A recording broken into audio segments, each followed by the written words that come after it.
আসসালামু আলাইকুম। কী অবস্থা সবার? আমি প্রতিনিয়ত ট্রাই করি কোথাও না কোথাও ঘুরতে যাওয়ার জন্য। কিন্তু ঘুরতে যাওয়ার জন্য সাথে যদি সঙ্গী না থাকে তাহলে কিন্তু ঘুরতে যাওয়া যায় না। যদি পকেটে টাকা না থাকে সেক্ষেত্রেও ঘুরতে যাওয়া যায় না।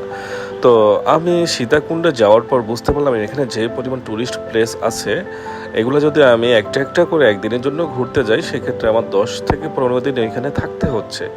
আর 10 থেকে 15 দিন থাকতে গেলে একটা হোটেলকে যে পরিমাণ ভাড়া দিতে হবে সেটা দিয়ে আমি মোটামুটি একটা বাসা পেয়ে যাচ্ছি এবং সেখানে আমি যতদিন ইচ্ছা থাকতে পারবো।